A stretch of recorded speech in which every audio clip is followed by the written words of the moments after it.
Sompa TV suni yada wase ama wadwo anwumere baabi a wo bia no wosan ete yenka e wo Sompa 93.1 FM Sompa 93.1 FM e wa Santemantam Kropon Kumasemu eno achi wo kwankuranza bron apoye famu a tachima ene ne mpatamu wo mususu etiem se yaba o yaba Sompa 90.7 omukuramu anwumere saa susu na wokọ ahafo ene bron ene ne mpatamu nso a yenuanom Sompa 98 na omuso tiem yaba o yaba anwumere yengina na yakabo mu a yede nsam no ema oba bibiara ya wo na wosan ehwe yen taxi drivers trotro drivers pragianum abobo ya efie mu kwankwa anuase enyumam esen montemu mo amo afe na mo ba mo afe na mo konyina no eda mo nyina mo ase ampa obi asa Sompa market yapa ensam no do so anyume ne de ba Bank of Ghana panimpa woni nsam trofo edin komo efa ensam dia yewura North Thomas abedwane no ede betu dwa no ho ene Bank of Ghana hokro na minority abontenani sa adechie wo mo be hyeka kaeche no de akwakoche ewura adesen ene domesanse wo mo ayenhwe ha mamanyi wo boka bi owura Maxwell Mahama yebegiremu ewo bron ana afeso ne mpatamu wo kansam bi ede afa abronye ho na wo sesen Chief of Staff say the ababetodwa say adechie wo so na ba wo mbekwa akoto no wono bekwa akoto special voting ansa na mpo danaduru ho ama wo nyina ato Coalition of National Youth Organizers omuna kasai omuna sentrofo edin komobia anwumere yede mu asemo brew contract ni bia so ya yehye e wo bono mantem mu na eno ma me Frida Prempe se wo hwe ne nakakra bi edi akire se wanya adwuma abande aso ne nsa tintontan contract no wo Jeffrey nsem woni a wonde wo sika akoto nam ho ahwa na opemfa so bum wo akire no abusua nam ho na no ada wasa dan ho asade asafoforo betudwa na sadia manfo si tiem gu na sum no sa me de ye be chechemu akire wo ene nam wan number ko pe anhwa wo mbete amana kankasei na yewura no domprenso ene wo kasei se yewura Kenya Japan sabi hu bi na memframam se papai ne billboards ahodo wo bubutugu wo se no kure bi anim enti Ghana fo etia wo mpra waso ye beko ahafomantam no mo yanua ba ma nana kwame agema wo pambo ne si anam wo ahafomantam no mo mpanimfo ye hwa pomode ho nsem so ahafomantam abusuankuntabu bi omode amano no emunya de kra se national buffer stock wo mo daso a de wono ma edi nnuane koma school no ka make say wo masa akobo tent bi o san tontom nwe wo mo aboboa no a wo se wo ji osika anwumere yi ensam no ebika ho a yesinkudwa no yede ebro ye live e wo Facebook ye live e wo Facebook ana YouTube no so aya adwuma ba bia wo bia no yada wase na ya ma wakwa aba fe na wo ba yada wase ma wakwa aba na ye kamfo ne de ma wo se mizu ana afa so 5G se wunya bia anigye ne ahoɔdere nko a mizo ena 5G se wunya bia anigye ne ahoɔdere nko a Mr. Momaden ma onsa enkabi na nomwate besiesie wo pa eno achi 3A Herbal Center ka wo ho ya koko ayamtim ene sisiyade no de ne nyina no ebefiri hɔ akɔ enam wondura wɔde abadwa so a ye fe ne se koko master na dawroma anwumere wono na ebo ye chidom anana kwabena kese ena afei o frame triple A mejo so japia apam dada afei ye kaja atiakum abetodwa ewiase nyina kenkan bi wiase nyina ahwe bi wo mo atie bi ne nyina ade se North Town marase bedwane yewura Samuel Okujato abrakwa wode abetodwa ya wo tiem ne ntiem a wo tiem nyina no eye tietia sa abrekedua ene se wo se Bank of Ghana pese wo si atranye kese e wo enkramantam no mu na sika wodi kosi da no pa de eche kure yi wodi gukumase a sika no enkwa ha no no de wo ka no plane nyese bia plane fa se umpo sa wo hwe adwumaku a yede saa contract na mo no se onye no a wo biebie nkrata mafiri page 1 ekosi page twato okra na saa adwumaku no wo hu no Ghana ha wo hu ba bia adwumaku no wo hu adwuma no pin wo hu ne praye na wo hu ne kentempo enti eyade a wo dwene ho ba bia onti ase na eno aka ho bi ama yewura adesen ene semtrofo adinkobo ade afa saa samsam na ekono wo se asem bi wo hono mu ase obi ka kire na se wantiam na wanchi nipa na nyina ho na wantre saa asem no a na wo yesa nyahwe a ompra ba de wo che ebedi agoro anesan wo tre se Bank of Ghana enye no wo mo hya ase kra so mo pedan kese kra enye ne wo mo hya ase pe asase no enye ne kra afi apema hankro de akrumyere na kire ho kra wo mo pe asase den kra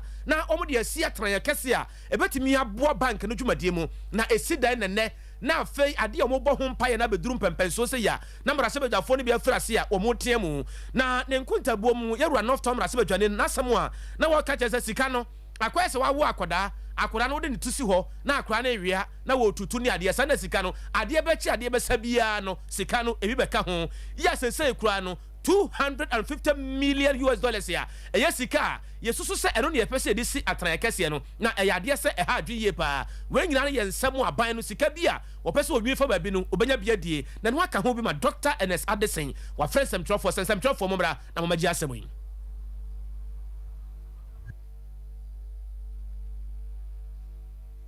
Brief history of how this has evolved over the years. The Bank of Ghana, as far back as the 1990s, began the search for a suitable and secured land for a head office. In 2012, the bank was allocated an unnumbered 5.19-acre land at Accra Central by the Lands Commission, which also had issues. The bank did not have access to the land, since the Ministry of Foreign Affairs and Regional Integration refused to give the bank vacant possession on the grounds that they had never agreed to give up ownership of the land. The bank continued to search for suitable land for its head office throughout the period from 2013 to 2016. More recently, in 2018, the bank approached the State Insurance Corporation to acquire its vacant land at Ridge, near the Ridge Hospital. The government issued an executive instrument to allow the Bank of Ghana acquire that land, and SIC was duly compensated. The bank then began to plan the building of its new head office, taking into consideration the need to ensure that the building meets all the requirements of a modern central bank of international standard, similar to central bank head office buildings in Abuja and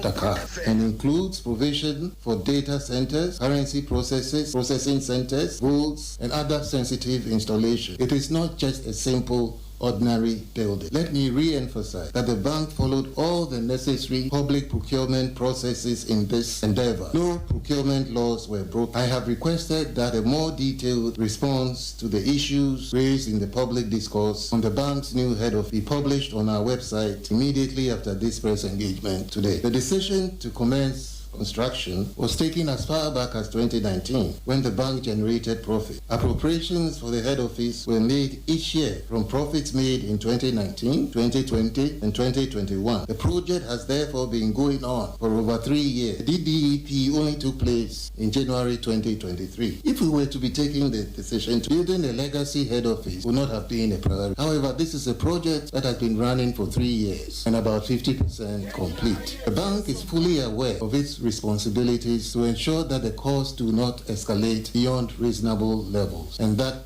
many of the original design features, including the data center, currency processing center, ICT equipment, and specialized security features, have or will have been deferred and only grey box provided for future use to manage costs. Let me end by reassuring the public on the policy solvency of Bank of Ghana to achieve its statutory mandate going forward. Every central bank's credibility depends on its ability to achieve its mandate. These technical losses do not jeopardize that ability and are sometimes the price to pay for achieving those aims. It is important that we place the central bank's policy mandate above profits. We must recognize the special character of central bank and the role that they play in an economy. Central banks are institutions of public policy, do not exist for profits, but for national welfare, and as such would have a negative equity position and continue to be policy effective. Very clear policies have been put in place to return to positive equity in the medium term. And as we do this, we will continue to rebuild our policy buffers, continue to provide the necessary assurance of policy support as we build a stronger and a more resilient and inclusive economy. Dr. Ernest Addison, what happened at the Bank of Ghana? Well, Sansemi ho ya Dr. Addison wakasa wie ya. Say don kuma wo mra so badwafi ante wo mo de. No wo mo se ene yakrata tententen wo mo tworo ya na wo de bi koma post commander ya wo nkran. Ente ne wo so letter no. Wo so ya wo nkotia no na ya tworo mu se nyo no nkwa na de bi bre no. Na mu wo no me ka bi ebam wo manyimu wo mo nso krata no wo nsa ka bi. Ne nyina ne se nyame de chen na wotene han ni fefe de man dia ebobo so me de etoso num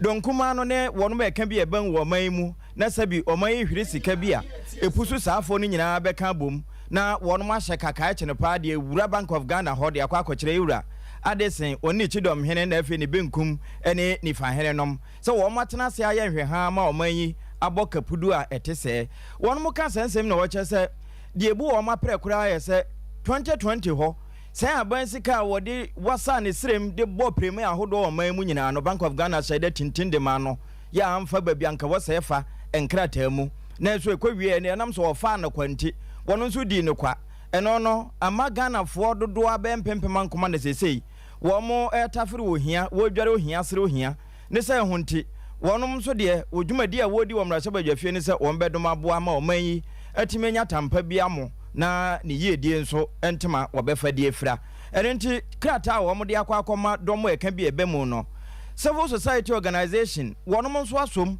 say ensam a minority de bae no wo mo kura mu twe na wo mo kura mu twe sa akofna da no duru so a wo mo so beka ho bi ama saa pekete no wonom akwa na no yewra rexo man ya woda sa Arise Ghana koya no ena wo mo nso kire woni so ne de ntia wo mbeka donkuma no ho na wo makọ Bank of Ghana demonstration no ultimatum no so the demonstration date in the babont okay ubon sa Arise Ghana de yen idea fa o man no ho e court so no ye di ho e friend say kagina mu na yen tia ye de kam ko bomb this minority na no ele say e kwan no nam so no ne kwan so ano no because say o man ya timu Bank of Ghana e friend say governor ye Dr. Addison no adwuma na o ye no emrada ho enu nti na adwuma no is protected by law what is the difference between unit le mo no anka samra na da adwuma no ho no wo so etimrana wabu ni so ehon so no emrana na yi na di enu ti ne so on resign no because we twa sika gum wabu Ghana mra so atwa sika du agum pali 77 billion sika so dey there on the Ghana Bible sia completely against the law and am I sika say the one we dey nyina akọ from ice toilet paper say inflation Ghana inflation is over 40% etina ma enyuma ko bebre egu sanya ma nyina ntina ama mo so maboka 60 billion no na o timi trase na o ye hwe han da wako school ni mo ngoma na o ye hwe han ma sabi sika poli 60 billion a year free Bank of Ghana na wa kro ya masa kwatam sika for sika $250 million so we dey kwa kwesi office me kinu wa me kyanse sika ne bebre o wa spend ya na ka so parliamentary approval o man ko ye eti sane ma we nyina ka ho na ye say ye flat ye nam fufu nyina CSO sekwa different political parties ye fa ye tammo minority na no because e final nam so no ye kwan a e boa Ghana le nyina ye ti test kontre Bank of Ghana and the card is na amamon for omo resign can say for trust kwa na ka kire no wo bumra so emra na obusu no adibali yesika ama oman na boka etika no say wa resign na do odwuma to ho as no Ghana de there be because akufo ado eta na chi eni a wuti ye Rex Oman ya Arise Ghana ekuo no waka wonom ho na atese na wo kire nsemu yi afei yanko ensamfoforo mu ana ye gyina ewo NPP amanyoko num se ukọ NPP amanyoko na wugyina mu ewo bono mantam mu a dwamkyerani edema amanyoko no yewura Kwame Bafo obonomrane abronye na empanifo be frase ya o kansam ede sobo efa no ho se pani no se bia wo foka se bia wo kopɛ ketase se proye kanka ne dwirimu a wuhia na asifom na da wani kofie eno ano no na opani a wo kasa yefra no Maxwell Mahama wudo ne kyerem ewo Sunwane East abaton pesua no so a wono na kasa edema NPP amanyoko no se sahene na wode atodwa kyerɛ se Kwame Bafo ketase se proye kankan ene dwirim wo hye wodam esorim edwarim edidim ya bibia ebibom wo ba kan no mo no so Kwame Bafo de krata ba bonten free nro ano eba no a echecheremu se abato a NPP amanyoko no ekoto ombayi mpanifo ombayi nipa enum afri edunum wo no eno na wode atodwa kyerɛ se enam nsɛm ba ko mienu miensa bi a amanfo ka edefa no hunti no se be wiase edin wo hoi eno na nipa de nam to bia ne hono mu a wobetana se obi engu na nimu ase na wongu ne ho fi se ne dinti enti be ya watwe ne ho ade afiri sansensem no ho na Maxwell Mahama kyerɛ se hwede wo kyerɛ ya hwede wo kyerɛ ho yentie na asɛm we yenko yo ene ma yentie yewura abronye bra na wode ensam no etudwa no kyerɛ se asɛm no amanfo ka no asɛm no akyea nti opese wotene no ansa mene ya akwa kupafi ana kwata ma port ko fa Kennedy Japan ka aye sempa ho na mbetena ye program owia no say cars no mo de call regions no akafo mene ko fa one na ya adoma kupafi emfa one aye life asema wan fa na kokwa mu o kan wo asempa awe obia no tie minim say asewa amabotu ko mo mbe reconnect no be ka say eyampa ade atiye me kwaya na ya adoma kupafi de Honda na me de Nissan Frontier ye ko go so aye ba no ye ba that time ye ko ye last rally ye ne presidential candidate no ana ka car no best samasoto atrentia bia no mutim bia yiguye e prepare 2016 abetin ne ba bia muto car no ko kumati kwesiye no car no gusitu order bi sa ba no me ntu bi mpesa asemba misiesie because asundue committee no aha me na meche wo mu didi aspirant ya tem nyina no wo afa kira didi sika wo mo ho and so because on na atwumunti abakodi ba bi no mu pesa mu ye bibi ma obi kasa mo na mo ya ade nefa na we ya say na we ya da me se me nanto me ni obi aka na obi anu a me ko kwatre ni bibi in my elections went to elections because me nim force so na ba ntina me so ma prepare ti bi obi aka process ni nyina throughout so ko de wo ko sisema esa ma tundue ba me party chairman esa me makwan na nkrofo na omo wo no kokoto aba no na omo to ne yie na me asemba matimatiesi bia ne decision sa abato de enye for because when say ayi obi ye bibitiawa ni tintere no so what ya say and I've already told you say I belong to a particular camp and I'm a and you got to be at that camp unipa and they didn't throw and two on the cattle again so be conducting the campaign what you get one so no mun yatem did from aspirants here you to about we may need them yewura kwame bafo oboromra ne abronye bro mantem dwantene de ma NPP abonyoko no afei ma yenkotie ensam a yewura Maxwell Mahama no ne samtwerofo eche no region so yanko sene so enyi nipa baako ara se nipa num na yanko presidential primaries wo be jail kwan mu jane because of a selfish parochial impotency the abacho na yakotro onini hunim de he doesn't understand the super delegates. The original executive committee of Bono region, and as a region bia omuna or consult to omo and a national council or a member of the national council and a national council and a consult to omo the didn't kind abacho no oni hu akade na oni hu nim de constitution on kanya ohuni de to so mienu abronye teniye Dr. Akoto Afiye former agric minister of America Dr. Afiye America tundra e Bono region haya abronye na moyi ona wo Canada akrapo Canada Japan ona wo Canada Australia Japan America ka ben say ye kokko red yi pick up we esi Bono region haya menu wo ekasei Honorable Canada Japan, the Christmas package in the Bono region. Na egunifie onu emu obeye party for na adoye ewo Christmas time no abronye ene che obi yes but abronye no nim Germany Honorable Joe Gate ene dey call Germany you see abronye no nim die no eswa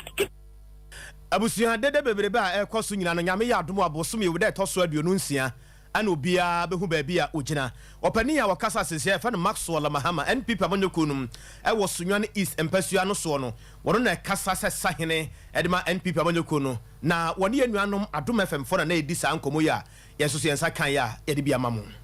ene yeda so agina wosono ene ne mma wonom nkomo ya mu ma me firima opale won na ye chief of staff edema wa my Ghana mampani aboboa no pen wo ye na adwuma wono akure ya nso national executive council no waka ho ne no na ebinom kasa sesabi ma me so waka ho bi na abato no duru so no se wosan so kasa wakwa akoto aba na se tie bia anhwe a no wakwa akoto de ni kwanso woto ana obegya adwuma no ama aboko enam saa so ema yewura bankwa yeboa se ba presidential election committee na wono nso ka wono ho wo mo kwa asetena ene wo friends ntwerofo se ensem no ehuhu enenam yenim sense ntwerofo bi kura afa bi abo jenga kura aka ho brekwa enya ma monten so de ene so monyina mfanko monko kan kire Ghana fo nyina se dane duru su ansa na ebeto aba no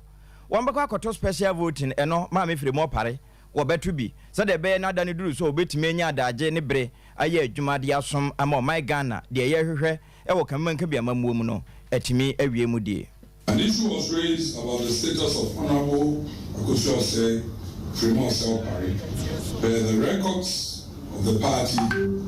Honorable Akosua Fremont Selpari is a member of the National Executive Committee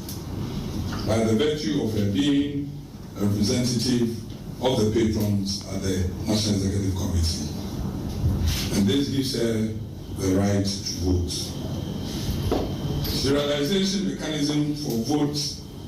confidentiality aspirants were concerned about the potential traceability of votes to individual voters and expressed apprehension. This apprehension has been effectively managed through the implementation of integral serial numbers comprising the combination of characters. This strategic approach ensures that no individual can decipher the voting pattern of specific voters after the voting process is concluded. Eni a woti ye wura bankwa eboa na wo wie no anso ho na Professor Michael Kwe Reverend wono nso ekasa na wo chese sabi eduru abato mu a na ebinom oto aba no na ebi nso posa no de fa wo mo nsatem se de beye na perepere yo ebeye adwuma no wo mbeye ama na ye fe e wo amanyose mu ma afoforo nso ahwe asuenti no wono mo de asa won se aduasa ya wono mo ka ni prenye premfa se enya de wo mbe so ama obi akwakoto ma ana bibi etesa na mum emra kwan so ne nhyehyɛ mu de ese wono mo yo ye beboa ama abato no ebekɔbɔkɔ na enu achi de obɛfom so emra betimi adi no ama na yeye no won bɛyɛ ne saa. Professor Aaron Michael Kwe say no ɔkyerɛm ɛde kyerɛ Sompa nsɛnkyerɛfo. As and particularly you mentioned with regard to vote buying and that kind of thing, we are very mindful of such challenges in politics. Those who have the Constitution of the Republic will see that political parties can't just operate. All they do must be in accordance with democratic principles. That is a mandatory provision of our Constitution. And we will ensure that that is done. It is because of such problems that the committee has found it necessary to also ensure that you cannot bring a telephone, because the telephones take pictures. It's not because of calls, it's because of pictures, to where you are going to vote. You make it an offense so that we don't have a situation whereby someone takes a picture of how he or she voted so as to go and sell it to somebody for some financial interest, whatever. So we are mindful of this and we are doing all we can, reminding the public also that in this good country of ours, vote buying is an offense. It's a criminal offense. If you engage in it, both the giver and the givee will face criminal consequences. It is because we are all to go back. And yeah, what ye Professor Aaron Michael Kwe na wote offense nyese bia bambi na wo mo je ne mum wo kani prin wo no de wo mo fon bekwa akotwitwa de akɔkyere so nabo metoma wo de akɔkɔgye sika saafo no nyina emra ebedi wo mo entama ye mo hwi na fe yenko bono mantan no mu na tano atifi abato mpesua no ma me Frida Prempe ye bɔ ne mra ne se oba no a wo ne mra se badwani owo ho na wɔkɔ hɔ sɛ wɔkɔ akɔsira ne mpesua sofo na fe akwan ahodo a aban ne de ama kontraje wakwa akɔhwɛ baabi aduru na wɔnam so a wɔkɔ no dua nkwanta akɔbɔma ɛne ɛkyɛn sɛ yɛde nwa ato gyam timamufo a ɛwɔ hɔ deɛ ɛbɛbɔ twobɔ adan akwan a wɔn yɛ sɛ wɔn de ma contract besi nnɛ sɛ ɛtea na ɛteɛ obi ankɔ so ɛna maa me sɛ 2022 ɛna contract ne ne yɛde ma no anka me de kura me nante sɛ me de bɛhwɛ me hwɛ baabi a waduru na mahunu deɛ ɛkorɔ nanso besi nnɛ wɔnya ma akwan no so na wama ne nna bi sɛ eduru hɔ no wɔnya ma yɛ a contract no wo mu twam kura de ama foforo na we no obu mpa na betimi a kyere mu pa akua a wo bono mantamu ya kwabro no ma ennedin eno ye Sompa 98.9 but ampati yanka asampa a wo ba pade tu dwa no bo yenkyere mu Medase Mami Frida Akosia Prempa woye Ghana so afo ahwe yensuwa ene ahunidie hu nsem so wono na yemra hye bedwani ma de hye wo tano no fa bato mpesua so ahafo mantemu Dr. Ba aprobo ya no wo hwese enyuma na ban ede ma contractor set onsiesie efiri boma e de badua ya nkwanta kwan no enya bia contractor no waye adwuma na kwa akosi sen abra Dr. Frida Kosua Prempe ba no ohunu se ekwan no tetia na etete pra na epron se uhunu ekwan no a atache na woso se ensuo to a eya amane ewia bona mfuturo ba nso a eye nsampi na no no sen wate na tesem bi se contractor no wode ne ho fore amanyo semu enti nkaban contract no abosumi du nwotwe na sase wode ye adwuma ne nyina awie na nso so watwentwa ne nan asia ma enane kwa na ekọ enti wo ka kire ne sen wo manu kosi bosumi Augusta ye wo mu de toso adionunum se ekoba ne se contractor Alexibom Construction Limited want to me awie adwuma no a ade a wo be ya ne se obekọ Ghana so afo am wo hwe akwantempo adwumadie so no ne na kodi nkomo aka kire ne sen contractor wode ma Alexibom no wo twentwa ne na ase wode no hu fori amanyosem sabi na ni mmere so obeye adwuma ni nti wonye mfamfiri ne sam maame Frida Akosua Prempe ekasa sei Boma kwan a edi kota egusu fidua nkwanta eba no omampanyi kofo MPP abreso ne yeye amanyokuo bi betwa mu omantimi anto aso yeye abre so ene ya ba ye to aso edi ama contractor ye fe na Lexibon so otie mi a ye de adwuma no ma wo se be ye kwan you signed the contract in 2021 2 years in usi kwan so because what the year politics what the year propaganda we are contractor you are supposed to do your job to me Frida Prempe me MP amakoso ogu ofamu akwata so no the road na ma contractor na contractor no wo wo hye na chi se meme ye kwan na ye kwan na abomafo beto aba ma Frida Prempe enti meme ye kwan enti wo contractor na ye de adwuma ma wo no I'm giving you 1 week read my lips from Monday through to Friday what sign contract since 2021 and I'm speaking to Alexibon wo na wo ye church ado ba kwan wo de quote eguso wo na wo ye new month for kwan ye wo dua nkwanta ko for read wa ye ni nyina e de na si wo kwan ti a wo meye boma kwan by the end of next week wa mobilize ameye kwan because what the contract 2 years there e kwan enough me a metro card akoma ofamu akwata so on terminate contract no eni a wotie ye maame Frida Prempe oba no a Alexibom anhweye na wotwe pa de se bosome be se du ni nachi wantimi anwa na wotwe de obeda ayo se tie bia obia ni ho a wobeboa no wombeje contract no de afiri ni nsem Coalition of National Youth Organizers ena kasetwa ntia France CNYO omene nsɛmtwerɛfoɔ ɛdi nkɔmmɔ na ɔmo kyerɛ sɛ maame Jemensa ne dɔm ɔma so tene papa woka biribi akyerɛ ɔmo a ɔmo ntie ɛna ɔma yɛ ɔmo adwene sɛ sɛbi nyansa wie si nyinaa wɔ biara no ɔmo nyinaa nso so ɔmo wɔ saa nyansa no koraa ɛtra so nyansa efiri fam kɔka soro ɛne deɛ efiri soro ba fam nyinaa no ɔmo wɔ bi ɛne sɛn yi si no de ato dwa ɛkyerɛ sɛ ɔpɛ sɛ ɔkɔ fam na ɔkɔ mansini mu a na ɔkɔyɛ election eno na mpanifo bi tere se de wo ye no emmoa ohun ba bi ye wo awia bo ma ye mpanyunu bi mu nyina nyesa nso to a ye ho be hyehye no ma me se dabi ma boa me ho mi koye ma de mu nyae de mu keka no o keka kan sam sa na o tere se ade na ma me ne ye no ukọ schools ahodo mu a enke wo se bi ye hyase kura wo honom ne ye kyerɛkyerɛ na mo mrantie ne mmaba wa ne bi kɔ school mu honom na mo kɔ kyerɛ wo mo kwan abato no sei ne wo mu ye fa ye si ha ye ne na nka ye kama na wo ye ne mansirim se ya na no sa no o pese wo ye den oh ade se ha dwen ye pa na ye ntie ne nsɛm a omde to dwae. After this almost just 4 days we are moving on, we are contesting Sadena omo because Ghana for wajide weyemu and Ghana for ehia de obesu ama omo and yan and ya fato ye ho as political party leaders enti minua ababunu a wa won so bibi nti untro din ka wakoma to yem yani isi di besi ani amawo isi ebeba wo na so no abetro di amawo anwene se wo betua kaska kwantenten yani isi di besi ani kopem se isi ede ne registration center ne beba besi wabobo ano for the first time our parties in present agree on a particular thing and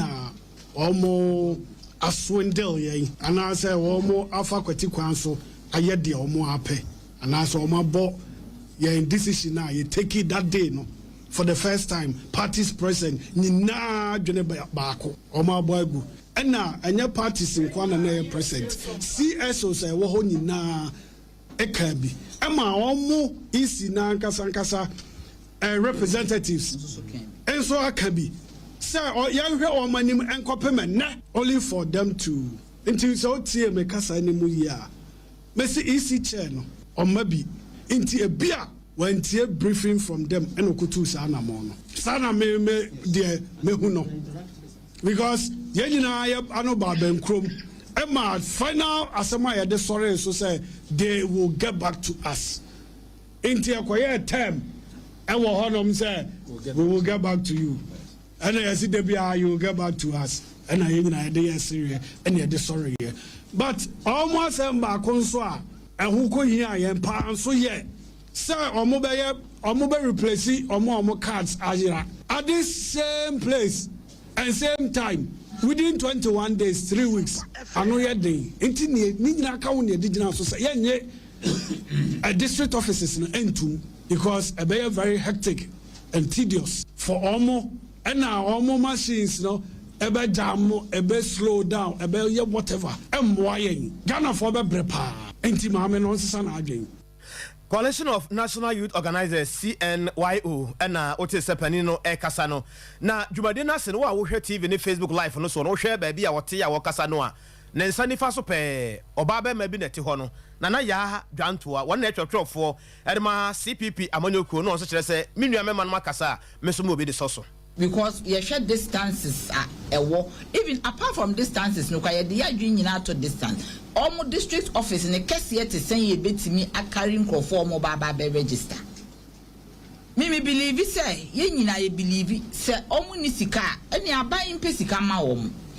Na omu ntimi ma adwuma no enye pepepe na enye comfortable magana for. Because that is the only way government should find funds for them.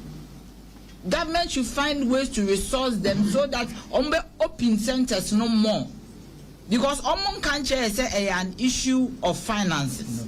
But if truly it's an issue of finances, then they should come clean. They are political parties, the ways are funded. Maybe through government and now through some donor agency. No ama a registration akosuye. Ne die jeni nsem omo keka ne de eye me se omo mfa buo emma Ghana for asise omo ye Ghana for favor enye right omo ye omo adwuma se omo be register enkola emra so se omo so omo beto aba ani panyufo abibi nti no omo antwo bia ne nipa ne yare bia nipa ne tukwan time aye trading no onya available in Ghana for 1.5 million people. If they have any challenger my country ni nyina yen kaye tirimum as Ghana for ni yen hwe se ne aban betimi enya sika mom ye sha aban so se pe sika ma no mo fantimi nya adwuma no na Ghana for nya den ho nto na ntimi nko register na emre no so beto aba so atimi ato e Ghana. Mami, one na ye twotwofo edema CPP amanyoku no na ya adwantoa. Amanyosanu mu na yeda so ejina na owura Frank anodompre onya duru nsawa madu agira wane mrahye bedwani. Wode asem bi atodwa sasabi ni mu antimu a wonu ye tete wontoma na de wo kiri won so usua wasa obonsa wakia ne pa na de kire. Huhu bi ne namframam na kama yese empanimfo a wo mukura Frank anso ya age adi. Wono mo se yewura Ken akompre kwa Japan. Ne billboards ahodo ni posters a wonsa wamu de kama yesa papa yi wono antete a no abo paase wo mo ntete wo se no kure bia nim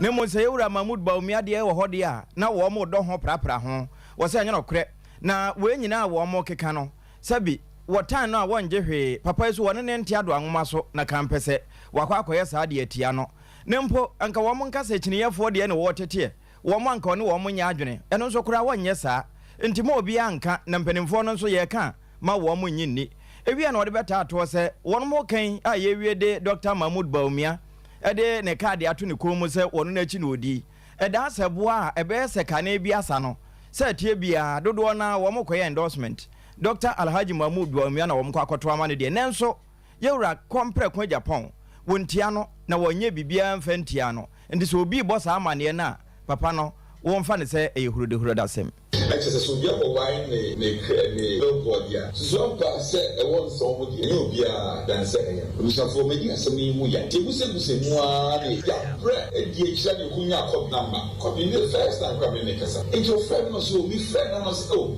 Because the premiums are some way into our friend. No quite a woman is a yamia, me may ye again. Not just so be a wine, a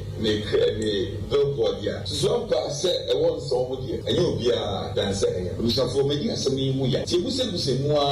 ya bread. DHL you copy number. Copy the first time coming. It's your friend, so we friend and us. Oh, the premiums are some way into our friend. No quite a woman is a yamia, me may ye again. I rock nature upon in cough for friend in my catch of Sadia. It's me and we could so we are getting the boss one. A kind of woman which you are scarce of. So, look at some woman is there is a some petty. In Jomukoni could hear negotiation. No more per front and back. No, or 6 canal one, you cannot be so sponsor here. Won't mean cheer front and back into a 4-1 side. And one more could chase come one day. Now, the dear Muka who said, you rock Canadian major point. There's a bonima some who or Nima some who a you be your tin chain. Our pen and some of Peso Yana a year advertising the artwork man. And he said, young TV, yeah. Yewra Frank Anodompre Honorable NAN Samwam Adu Ejinum Rashe Bedwani and Ate say watchere and some more womode tono so say wo tutu Yewra akompre kwa Japan ne billboards no watete ni posters no watchere musa no kribia anim anwumra no nsia brem kase ne Sompa TV na wuguso a wo hwe no wo sate yenka wo Sompa 93.1 FM ewa Santimantan Kropon Kumasimu enu atie nuanom Sompa 90.7 ewa Bono Epo FM Kuranza Tachiman ene ne mpotam nyina omo soso afa omo etie kase no ebi ewa mpotam ho sanso so ena Sompa 98.9 ekwanya ko chiami nimonia busaforo nyina so kuram ewo sunwane ena afeso hafo ne mpotam na ye giramu ewo sunwane ye nuanom Sompa 98.9 ena no pade ache bia dwumadie no so ebra ye nua nana nkwantabisa tie gwamu no ena enkomodidie mu a ena ebeto dwase nansen nana apia mensa obonumrane nam 1 papa no why na adwen se wonim nyansa papa enti woni e wode won sika ekoto hosen ko opemfa so bum yes se sika na ebu akamu no na no ada papa na sa tonwum bia fa mframa mu a wo pese wo me a odi sika na beto ho no omo san asa na eye bibi wo kire se sebe ya wo behunu woni a de dodo pa wode wo mo ka no nti ebe ya omo nto ticket bi tse bia nka baba yara kura nka bia wuwuram akohwe match ya na wato ticket bi ene tse bia mete ha na mahunu se nipa dodo atibi wura baba yara nie sana nam 1 eka nam 1 se opeso ohunu nipa dodo na wode omo ka no enti ebre so na ba bia ono so di nkomo kɔ no se owie bibia na mahunu se enipa amede omo ka wo se metua omo ka no omo yedu baako omo yesei na ade ache bi adwumade no so no wopani a wone nkwantabisa edi nkomo eye baafo ama nkwado wo se he ewia so hu nipa suro ne entie no. This is a coup scam. This is a coup scam. How on earth say how can you do this? Akuma beneda wu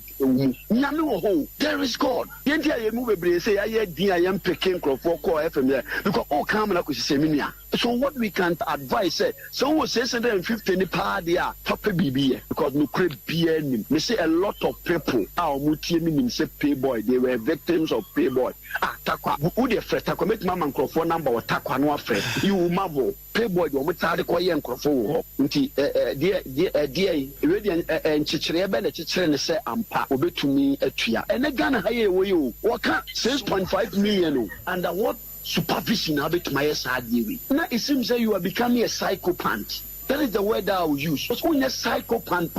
how on earth? Obey day, there be obia. Obey day, actually, I can publish you as sign, as stamp. The movie the asma man. There are numerous engagements. Nansen and me or moko kobe bra like oko nyame amoko oko na oko show say kuma wu kwase wu. From day one, your fight ya be seen demonstrations are hold baby no ye engage parliament ko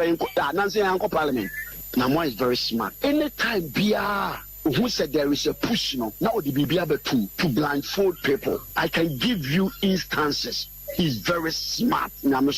Oh, so I can't say so when you're smart and continue your business. Because anything time be push ya, who said more common the right institution is taking over no. What the BBA then he silenced everything, the environs. Abusia opani so le kakra wo ho ya wo pa je den and na no pa de che be adwumade so Sompa 98.9 woni ye nua nana nkwantabisa ene di san komo yi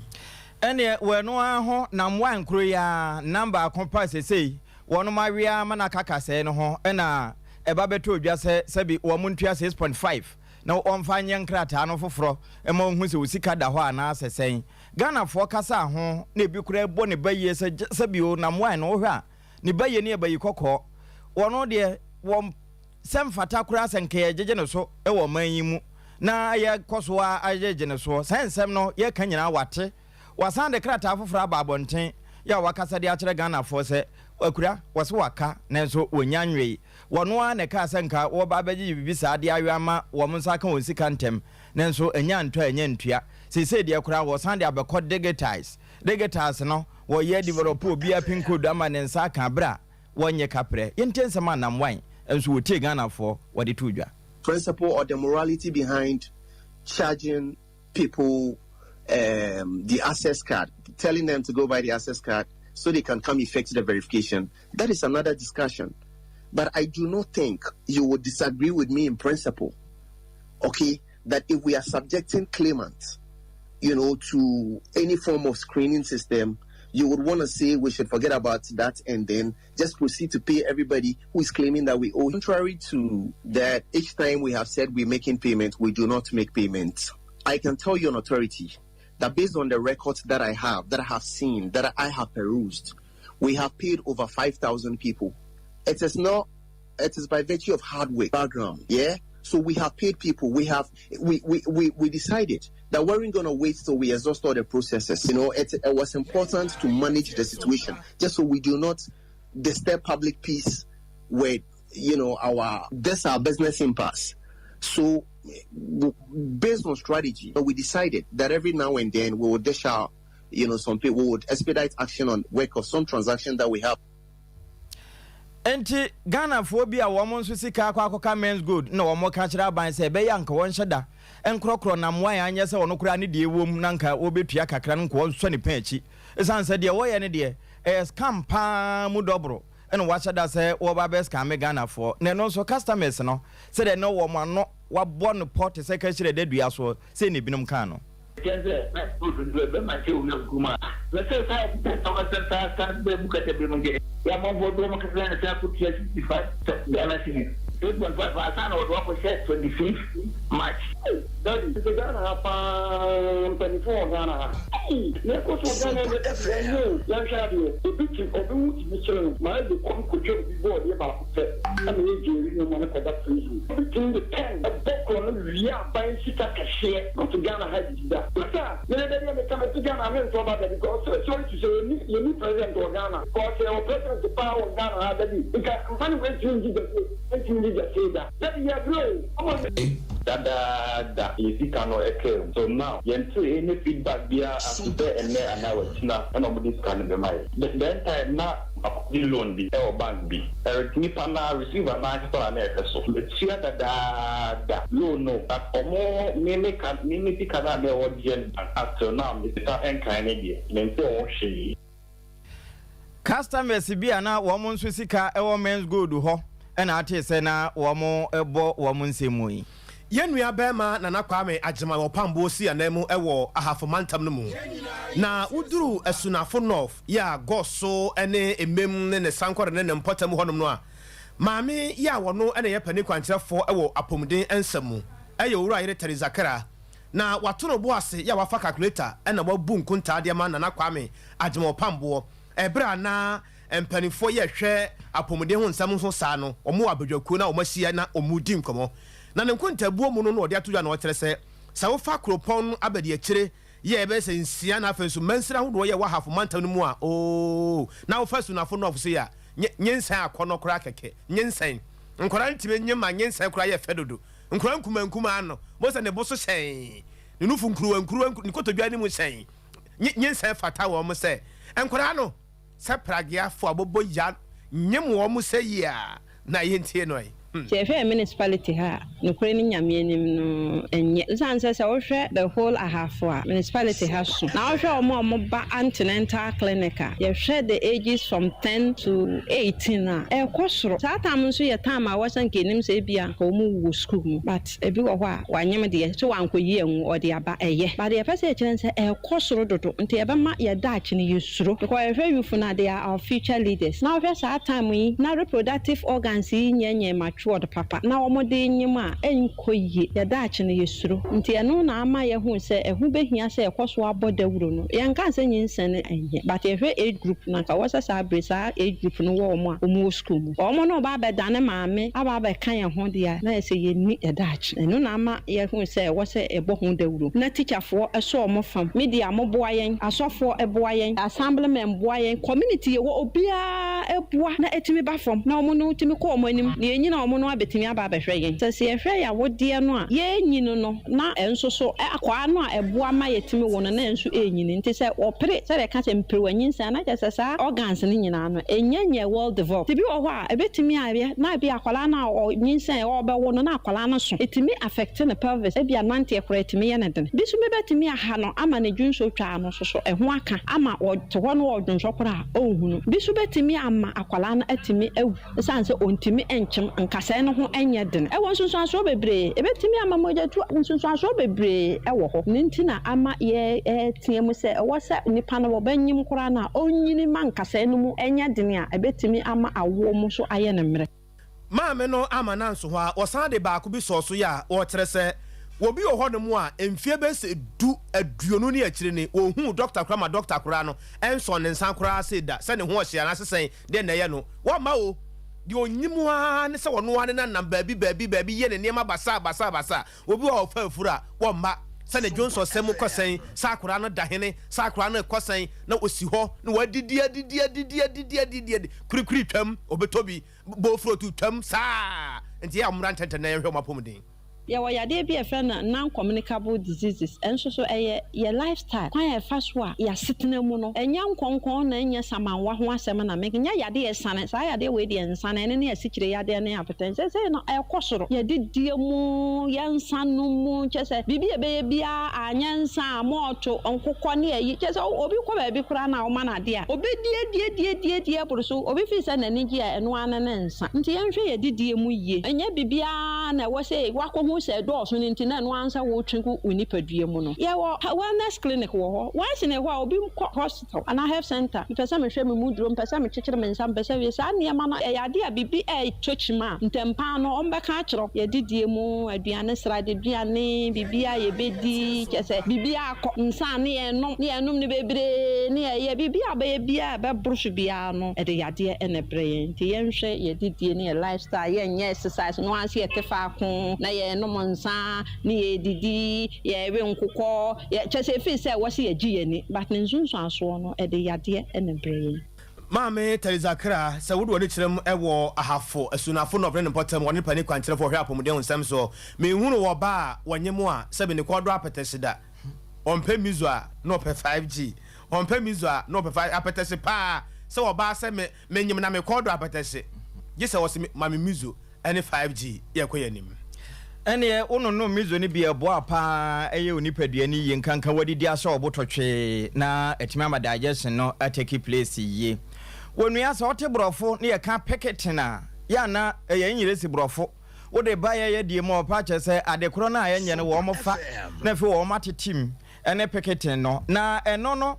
wonu ma edi nuane ema yesuafo ahodo a wo senior high school num na fe school feeding yedi bi fidi wo mo se de be na nkura no be hu se aduane wo skum to be ho akosuku akosua de na mpre wanyensen eto betwa kura wo ye mpotemu no ho nso aduane no nkọ esanse wo no mo edi nuane ne kọ no se aban de wo mo ka wontuai 2022 ton 200 million aban atete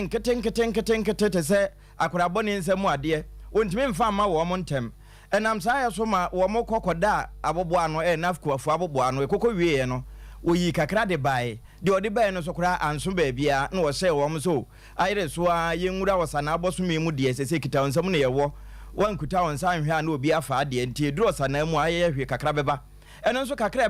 ba wonom kwohwe kuma bi ayese akiri wi atop mani ene baaye na de bae no nso kura enso ba bia wo mo sesen so 2023 de kura aban kɔ ho ene ese wo ma san fa won kete e de akotena na afkofo wo ma boboa no se wo mo nya ntuade aka ene wo na kura nkofie na kampese wo mo akwakoda fie am yehu se bibi wo won ho ana se wo mo enya bi na we mu no penimpa wo kasa e de masa ko yewura Kennedy Frempong wo de nsem sei ene tudwa ye bo my prono ye kosi ene se na otwe twem no ye ene ye mpanimfo no bi ma omokokohia bafa stock openyin odan no one ye frɛ no Hanan ndom kohia openyin Hanan one ye chief executive Nana bi na omo ba omo de asem da so na ba ye omo ma it is afese aban say eye na otwe omi free ne ya ekosi ni fiada nyame ya adoma ye beti omo nka na 2022 sika na kai no so moment me nyani nya akra na obenya mu fa kase na e de amaye nti om de tuani saase yanwene ho ye mpanyimfo so de betu ani me ka kire on se sebe e bi da wonuma na otu me ebene nti ye besom 2022 de na om so betu bi amaye no ye besom ni som wi a afi ya hwe emre a om betu 2022 final payment ye no om wi 2022 final payment na afi na ne ye ba afi so de 2023 adwuma ya from January be sine na afi na ne ye se ba be no so kwan a ye be faso a en sabe kan si ahomete se usika kwere adwuma na kwakohyema afi ne akiri na ma ya e ahomete won se adwuma ya adwuma kase obie ni ho a wono kwa ho be so no ho kwanko sabe adwuma ya bank kutafa na so kutafa bank bia so obo wa adwuma mu no wo mo akwa bosumi so on kakra obeji uhwema na sika na kohyema chene no hwe interest rate na 36 to 40% na wo Ghana hanu na wote ho na ho tete na wote ho na udi yawo edikosi se enkodu sa mantua o kana na sika na bank post ni nyina yemu bebre o ha the last time abana sika na koto bank no the bank for na ma because interest na crew o ha was etua no na ahomete be virtually you can edi adwuma de ni nyina no ahye ede pa batebe panyimpo de bu bete yankopon ma oma bibi ni a oma de encho ye teso pa ade echi ade nyina yahomete Yewra Kennedy Frempong ena ate ne kan wono ekasa edema wono ma edi nuane ekoye school so ahodo mu se de be na school feeding ebetimi aye adwuma ye ko atoye mantam no mu na ye gyina mu ewo wasa amamfi epoye fam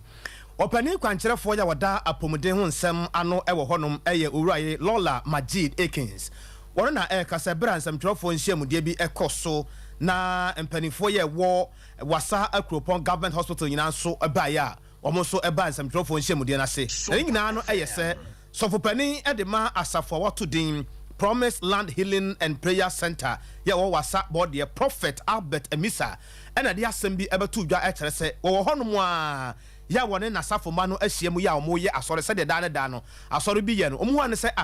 wo ba bi ena odi America yi na oba ya wodi America ba ye no a se wanyem enti wo wura asore dem ho no meta se nge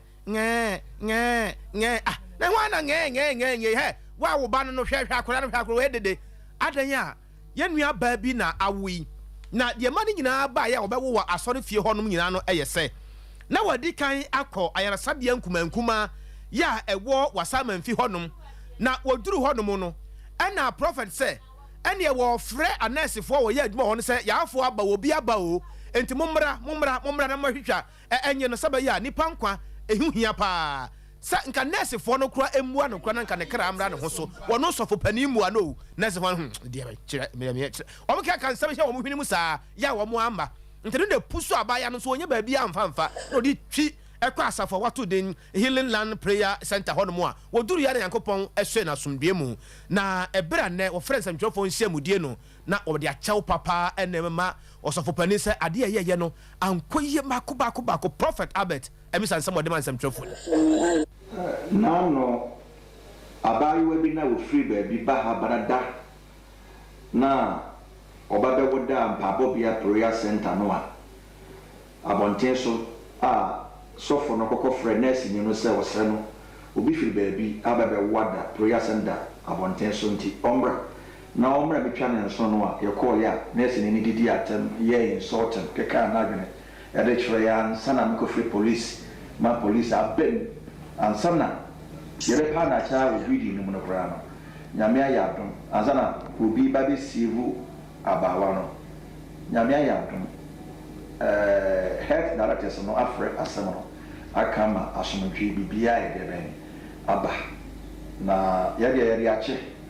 maria ba ko no se yanne mbabo bia no ne health no hospital no ye dinsa was so that about 10 years sabadam fo bi mo eba no mo akomo na eba robo mpa ne ba behwe wo ama bibia etutwa enye sa da no ko ane da na ye de kwakofro won se ehia wo mo wa emo ma ya tumedie ni bibia ye de bibia na ye de ache ebi o ma mega bibi emra mu de sebe abai mre mu no se ka akora hwe ase na ngo free police ma ya eno ho kwan se anga nipa kwati memu ni kwatu ko yi nipa ne pie na nso ka hwe ase a yetumi ko yi nipa ne pie pan da free police se de be nipa na ngo betima se ibu no. Now, Prophet Albert Emisa and I yet in kind so for penny the Promise Land Healing and Prayer Center. Yeah, what was up body and what is handsome man some trophy. And ye free atwaya yemra santimantemu na fe eba kasemu a me family insi. Wono ma eyadwadifo na wo Kumasi Central Market. Wo mu na ekasei. Na wono mo kasei nyina ye se ene se mempeni dada John Dramani Mahama ansa na wo besore akonwa so wo ye kejetia market ye Central Market wo anwe efa edikan enimu ne edikan no phase 1 en wo yoye en wo sono ma se wono kura wo ye incompetent ye de adwuma sha ne nsa wo ntimi nwo na campus wo wi ntimo mpam ne mfiri so na sono mra wono na ne wede so wo maye adwuma na wo mo pam no wie na sono baaye a won ko ahompo na campus wato aso se de ha adwene pa ne se yetu bi ne mfiri race course yetu bi ne mfiri be ahodo aka wo mo tetifie enya ba bi kura nkoton ade na wo mo timi de ahwe abusua no aban no so a won ko ho na campus wakwa akoyo awo enyanya nkyere ne konim na age edwa no ba bia no wo mo ye nafa na empanimfo a wo mo wo dwom ho titiri ne nkabo mukuo no de okasa ma wo mo Yera Joseph Owusu wo se we de ya kan wo Sompa aban te sanse de bia mampani na pamfo Sompa na wo mo tie ho na wo no hwe ne wo mo ko Facebook nom ne YouTube nyina like share enti wo mo ntie we so na wo mo nhye nka bibi nkyere won de entia firi se wo ba akonwa so wontimi nkọ fa etoso mienu no mu enkonkọ ye ho hwe no wo ma kyerɛkyerɛm yana udi kaka no ye defense Central Market 2 year free race course enimu ye omu 2 year na menu ana ye asema ne mu odin man pa ye ba race course aye ko abinchi ni ayi nyina ya sika ne riko siesie ba bi ma ye ya pe asanteman empuntu nti no ye bo modern ye sa de adwuma ye hu so ma start ya ye nya ni ade ye bo mpa ye si afimu ye we se adwuma nipa yi fimu ye combine empayfo ye no mu kodi komo no so nipa no mu ba form ho nti no enti no kakra free mu agro yet we be say adwuma no magya ni nyina fisi afim ye gya adwuma ye bo fitim accompany fo wo say ya ti say adwuma ye gya na da omo ka tell say bibi aba ye say def richer e na aba gya ye siesie mu nti enya botre ne yentwa ma IMF sky ba e bi on ba be ya ma ye na emu odin ma ye pa so ye be ni de aba no obia na aka no ye tire fie bompa IMF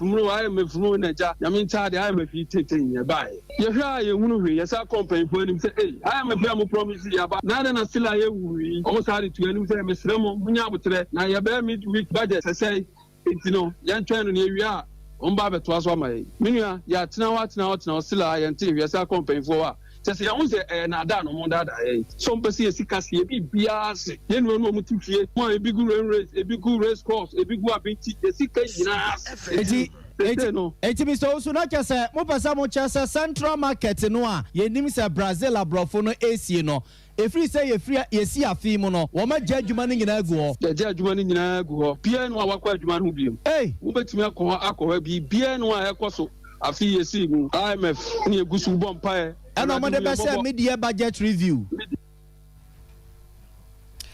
eni a woti ye Yera Joseph Owusu wono eneba Central Market adwadifo ewo ho nkabomuko na otua wo ma no ena na wo kasei anwumre me kan for the amount Universal Natural Clinic sabra na on sawo yare wate ewiase yade yade anti sawo de ne ye stroke anase bia honam no enema enkoye emfama wa ba bia wo sawo de wani kire Universal Natural Clinic de wo mu nie massage papa bi betwa de agu de be mouse scan papa bi nso pa korana da hene de na ekode na eba wo widie num de na afiri ase de na asi dada ne nyina no ye behwe na ye ma wapomden kwan so me bibia timi akoso ntimi srawo ba bia wo bia tonso S line ha ya ye ben bonsuom ho atonso S line be bonsio universal natural clinic no sebra na ye de afidie badwen ba nyansabo akwa huntahunaba woni paduarade bia hinta wo mu no ebeda na di ne ama waduro na ukọ wanim nti efiri wo nan murom kosi wapampam ade bia jeje wate asefo asase so de universal natural clinic na ebo awo sa kwan so ema uwre mfi se wokọ ho no mu a ebo awo ama bibia aye kama kens a aye dwumadi a ebe wa kwam Canada compare kwa Japan asen Santa Brase bedwane opese ohim frank anam so man be yom ampani e wa Ghana hase ne ho asem se de dan ya motie no efiada bia wia no nan ekosi anwumere no nsia e kens a dwumadi eba so Sompa TV Sompa FM kumase Sompa FM e won kranza eno age Sompa FM so e wosunyane stations nyina aka bom ne ya fa kens a nti ya twen na etibi wotie bi ni nyina no ya no waye ohon aduro no waye ohon aduro yie sebi wo se mozo pu chechewa enya mozo pu shiateka enne ebe opunu mu no 21st clinic enso ene demufu a eba nhwehwe mu mapan ye wono ma yare sanso ye wono mo a entini ne nkase mu yade nyina no 21st wa no aduro enti baabi a wate yenka bia no na wawura wono makache na eja ye di mfidie mapan hwehwe omu na akere yade ko etew so ne yadom amu aduro ene nti me kan for the maw wo kuma se santimantam edie ahwe overseas wa na behu yen yene afa radio ene ben obo ase munyina nko cancel quarters ho ko junction eho ne ebutuo enkran ye odo market uduru tachiman ya sunwa akwa so Jane Bank dandadanum ana sankran sanso a na wokọ baabi ene Victory Bank no edi nhwe ni mu sunwa ne ye wo ho ene baabi ate yenka bia 0249 311 311 21st for ahoma ebio makache se unya kwa baabi a yeton nro na ubusa se opeko kwadru na wahu 3 Herbal Center for nro 3 ko capsules ka kire de woton nro ne se wonton adru ne mo magro bi ne wodie eno sa no na de ahoma na ma ne 10 na fe wapebi 0546 107 107 Kolinak ho Deni Heba Misty Heba apidank nyina okwa wonsa ebeka bi ene baabi eton nro 3 Herbal Center for koko sisi yade na yentim edimirika ne dwane anwumere ya do besia na ya sore so ma sempani padwumade no timi aba wakwa mo hwe yen e wo Sompa TV so enu achi wote yen ka Sompa 93.1 FM wa santimantan kropon kumasimu enu achi bron apoya FM enkranza ene tachiman ne mpotamu akua aboachi wa sempa yeti DJ Tosu no nyina nso so efa bi e wo honom akua aboachi wa yadom ene abusuafo na chiri nyina nso na Sompa 98.9 so nyako abrono ma one chiame ni monum ne na pokupiesie no omo so fa bi e wosunyane ne mpotama nwumere yi owura asante ye boa Benedict na yesamu for pani Libia Boga akosua somua kukua akosua ajewa akode Benis Edusei Boaten Mami ya Grace and afenso so no systematic Kelvin ene yima ene school fees omu nyina boa yen ma nwumere yi ye de ensamene ma wo se anwumere no nsia bere mekase wo Sompa television ne radio stations me nsa akari nyina nana kwabena kese ena afei ejapia apamdada sabre de asempani pa dwumadie no na eto aso forisuo bema ene ne dom ebetrase na wo de asempani pa dwumadie no